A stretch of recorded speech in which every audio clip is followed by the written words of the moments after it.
Hello, and welcome to Virtual Investor Conferences. My name is Matt Lateplo, and on behalf of OTC Markets, we're very pleased you have joined us for our next live presentation from Ecora Resources. Please note you can submit questions for the company in the box to the left of the slides. You can also view a company's availability for one-on-one meetings through the Schedule Meetings tab found on the conference platform. At this point, I am very pleased to welcome Mark Bishop Lafletch, Chief Executive Officer of Ecora Resources PLC, which trades on the OTCQX Best Market under the symbol ECRAF and on the TSX under the symbol ECOR. Welcome, Mark. Thank you. Great to be here today, and thanks everyone for joining us. For those who don't know or are unfamiliar with Ecora Resources, Ecora is a royalty and streaming company, and much like a precious metals royalty company that you may be familiar with, Ecora focuses solely on energy transition, commodities, and minerals. And ultimately, our vision for Ecora in time, as we continue to execute acquisitions and further diversify our portfolio, is to be to present one of the most de-risked ways to get exposure to the energy transition thematic without taking a portion of the mining risk and the capital call risks, amongst other things that exist if one is to invest directly into a mining company. So I mentioned earlier that we're targeting commodities that have a big role to play in an energy transition or generally a more sustainable future. And this really spans four key areas. So the first is just production of renewable or clean or green energy or low carbon energy for that matter. Number two is the transmission of that power. Number three, of course, is the consumption, storage of that power in the forms of portable electronics, EVs, batteries generally for integrated power systems, residential and commercial. And the fourth is just generally cleaner and greener mining operations. And to give you an example of what we mean by that, in the world today, the difference between the lowest carbon per ton emission for a nickel unit and the highest is something like 80 to 100 times. So in other words, if someone buys an electric vehicle and has a nickel battery, well, sometimes a nickel going into that battery will have 1 ton of carbon and others will have 100. And that clearly makes a big difference for what we're actually trying to achieve for many people are trying to achieve with an EV, which is a lower life cycle carbon emission. You can see on this page, we've highlighted a number of commodities that flow into each aspect of the value chains. Our portfolio today by commodity is most weighted to copper, then cobalt, nickel. In time, we'd love to keep that copper at the center of our business. And in fact, we feel Ecora offers our royalty sector leading copper growth exposure. But we'd also like to round it out. There are other commodities that may be less well known, but are equally essential. And as part of Ecora becoming a one-stop shop, we do feel it's important to round out our commodity exposure in time, and that's something that we'll be working on and have been working on doing. So on that note, you can see on this slide what we've done in the past in terms of achieving these objectives. And it's important to keep in mind that if you went back to 2014 and you looked at Ecora at the time, what you'd see is a company that was almost 100% met coal, so steel making coal. We've always known that royalty was going to run out. In other words, mining operations would cease in our royalty area around 2026. And so that royalty has a finite life. But we developed a strategy to replace that asset and to reposition this business towards, as I mentioned, future-facing commodities, which in our opinion offer a much more attractive long-term cycle. Already in the world today, steel making is increasingly greener and cleaner, and carbon usage in steel, maybe not tomorrow by any means, but as we roll forward a decade, 2 decades, carbon steel is likely to be replaced by much hydrogen-backed steel or other methodologies of steel manufacturing. So when we look at the set of commodities we have today, actually, we feel that at their core, they're much more compelling over a long term, which is important because a royalty lasts at a minimum, typically 20 to 30 years. These are really long mine lives. So we have to take, when we invest in these assets, a very long-term view on supply, demand, fundamentals. So over that period, we've had three key objectives in our strategy in terms of how we've shaped our portfolio. So the first phase was to replace income from our Kestrel royalty. In other words, we had a cash flow producing asset that generated a through cycle amount, and we wanted to acquire a basket of royalties such that when that asset ran out, our portfolio would be stabilized. And the next phase for our growth in our company was to add growth on top of that cash flow profile, which we accomplished by virtue of a number of acquisitions. And now we see ourselves in the third phase. And in this phase, really what we see is, as a key strategic imperative, is to add scale. So in other words, have more royalties and further diversify those royalties, both by commodities and counterparties. And if we can do that, what we have is a company that's quite unique, we think, in that mining companies by definition tend to be much more volatile, and royalty companies much less volatile. So with the royalty company model, combining lower volatility, potentially with a set of commodities that typically is not found in a royalty company, is a very unique thing. And as we feel the world increasingly enters what are expected to be supply and demand balances, that model should be, the merits of that model should really shine. From a capital allocation perspective, first and foremost, our first priority is balance sheet strength. We've deployed a substantial amount of capital since the first quarter of 2021. We've done that in a prudent way, and we've done that in a way such that even as of the year end, our net debt number is about 75 million. Second is growth. In particular, we find ourselves in a world today where the merits of the model, if you're a mining company, are really attractive. In other words, and but what I mean by that is that equity today is very expensive, and that's if mining companies can access that equity. And debt, as we all know, with rates where they are, as an option is difficult for most mining companies, given the inherent operating leverage that already exists in these highly capital-intensive businesses.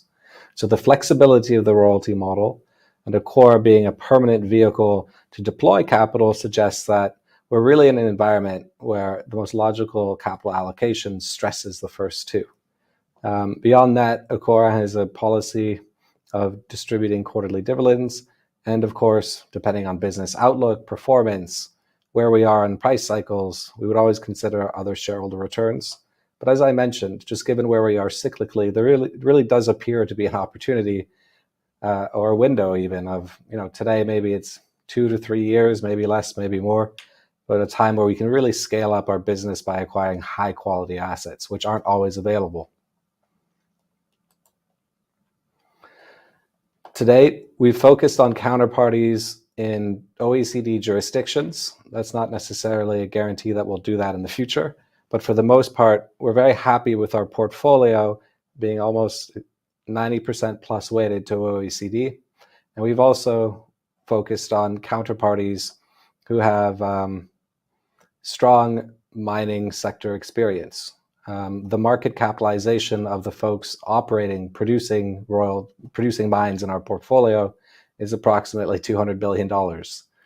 And I say that because Ecora Resources itself is a small cap stock, yes, but we are not operating the mines. For the most part, those operating the mines are large cap, mega cap, or other sort of intermediary by value, the vast majority in our portfolio. So it's a very different risk reward proposition coming into Ecora, given the operational risks that exist typically in a royalty, in any company of a market capitalization of our size, versus Ecora, which is a small cap royalty company, yes, but certainly doesn't offer, for the most part, small cap operational risk. And that logic even goes across to our growth portfolio. BHP is the largest by market capitalization, I believe, mining company in the world, or at least listed on Western exchanges. They are building one of our key development growth assets, the West Musgrave project in Australia, and Capstone Copper, having now completed the Manto Verde project, are turning their attention to Santo Domingo, and Capstone are targeting first construction start at Santo Domingo in 25.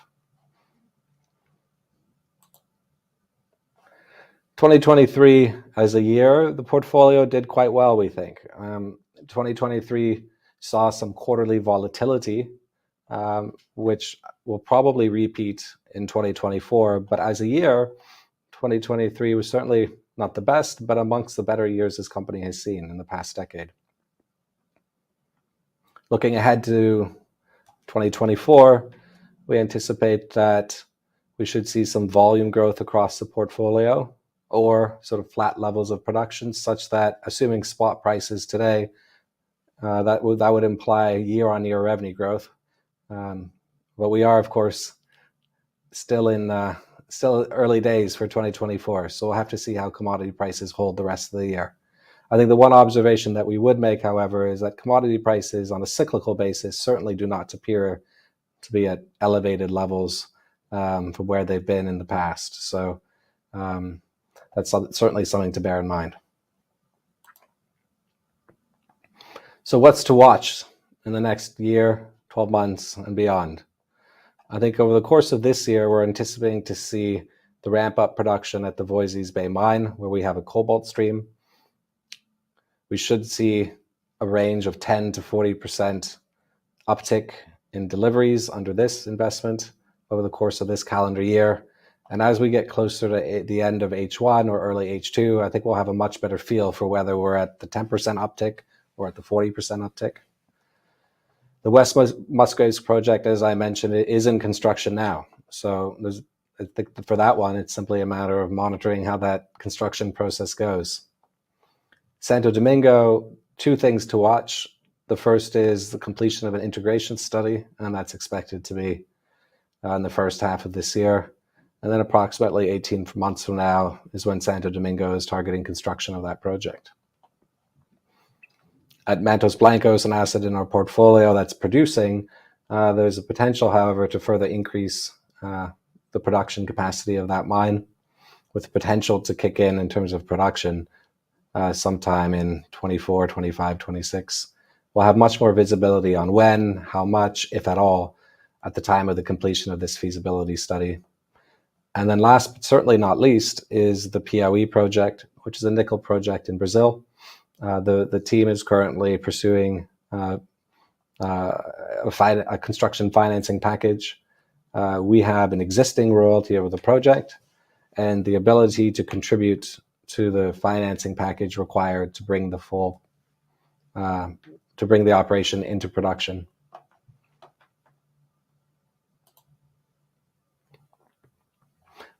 This gives you a feel for that transition I mentioned at the beginning of the presentation, whereby the solid blue line is primarily Kestrel, and that solid blue line, as we know, is primarily expected to materially run off in 2026. And the blue line is sort of the other assets in our portfolio. And I think what this really shows is, that's the other way around, forgive me. The dark blue line are the future facing, the light blue is primarily the coal. And I think what you can see here is a ramp up in the other as the coal winds down over the next couple of years. And then in the medium term beyond that, a portfolio with the potential to generate over $100 million of income per year. And that's, of course, if we don't make any further acquisitions. Some of the projects that are in the medium term are in construction, other are very close.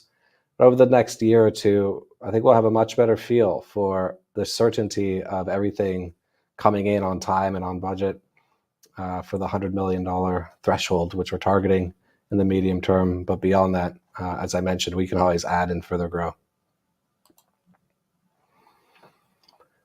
Here you can see that copper growth pipeline I mentioned at the beginning of the call. Strong counterparties, strong assets in the right jurisdictions. Our portfolio, our copper portfolio, is something that really doesn't get that much attention. actually, when people ask us questions about Ecora. But given the commodity price dynamics around copper, i.e. the commodity is expected to be in undersupply this year, and that's not really forecast to change for that far into the future, given a real absence of new projects expected to come online. So from a supply-demand balance perspective, the copper market looks really attractive. And we have some great counterparties developing or operating these projects. So we think that over the course of this year, a lot of these assets are likely to get much more attention. But furthermore, we think that these assets are likely, and most importantly, to get value in our stock. Today, those assets, for the most part, are not reflected in the value of the stock. That's effectively free upside to anyone who buys at current levels. In fact, our portfolio today, relative to the stock price, is trading less than the value estimate by brokers.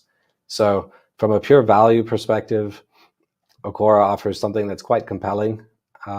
It's not necessarily unusual for intrinsic value to spread to market value, especially in a time where we see such macro uncertainty. But that really is the opportunity for someone who's interested in Ecora, a very value-focused growth play. So to summarize and wrap this up, first of all, Ecora has grown and acquired what we see, of course, as a world-class royalty portfolio, which offers strong growth. We have a proven track record of prudent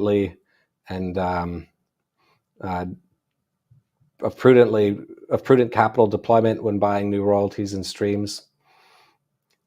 Our sustainability disclosure has improved dramatically, and we've built our portfolio such that we've tried to align our exposure to producers of commodities that have relatively low impurities, which already in the world we see better pricing.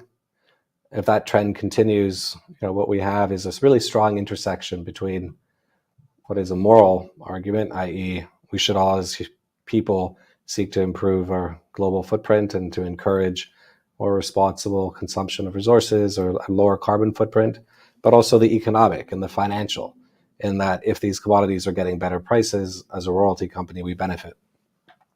And then last but certainly not least, again here, is the attractive valuation, with the equity trading currently at approximately something around half the estimates by research analysts. So with that ends the presentation, and we'll now turn to Q&A. So the first question is, can you speak to the competitive environment for establishing new royalty streams? There's two dimensions to this question. So the first is, what royalty companies focus on the commodities that we target? There's a very, very, very long list of royalty companies focused on precious metals. On one hand, I think you can count the number of folks focused on our commodities. So from a competitive dynamic, there are just fewer people doing what we do in our basket. And then the second is, well, what's the alternative for a royalty or stream? And typically, not always, but typically that's either equity capital or debt capital. And in today's world, with equity valuations being where they are, and again, with the cost of debt where it is, on a relative basis, the royalty or stream should be a really attractive instrument for mining companies. The next question is, this will be a transition year as Kestrel winds down and the newer projects ramp up. How is liquidity? Well, I think the first point to make is 2024 anyways, as we see it today, is anticipated to be a growth year from Kestrel versus last year. So I think it would be a mistake to think that Kestrel is behind us.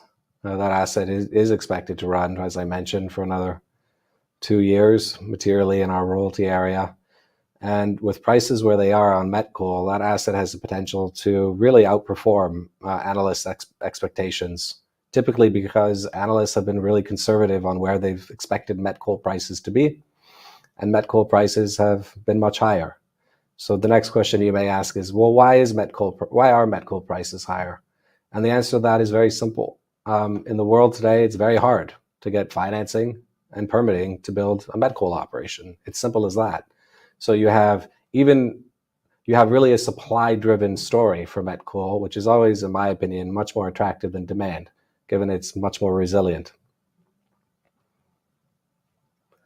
The next question is, why do large cap mining companies engage in royalty agreements? So there's a few different ways as Ecora that we look to get exposure to large cap companies.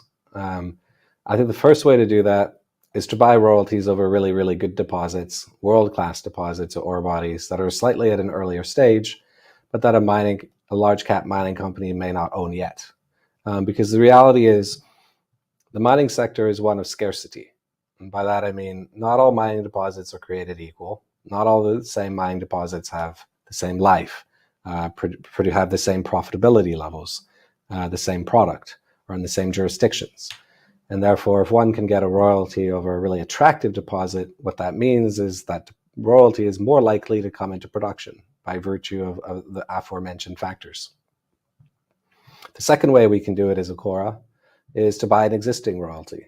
And this is what we did 2 years ago when we purchased a portfolio of existing royalties from a mining company, South 32, which is how we ended up today with a royalty over BHP's West Musgrave project. And then the third way is potentially a balance sheet repair trade. Ecora has never done a direct transaction in this way, but in the sector, what we've seen in prior years are billion-dollar silver streams or gold streams with some of the major miners streaming byproducts. That we, as I mentioned, don't target byproducts. That's not something we've done or anticipate doing. Can you discuss the working relationship with significant shareholders, South 32? The relationship with South 32 is very good. South 32 has been very supportive. South 32 has the right to appoint someone to our board. They have not done so. Clearly that we interpret to mean to signal that they have a lot of confidence in the direction of the company, what we're doing, how we're thinking about investments, how we evaluate risk. And it's been helpful. Clearly South 32 are one of the best mining companies in the world. They see a lot of different projects. They have a great industry understanding, and having someone like that as a shareholder is very helpful. So we have been really pleased with that relationship.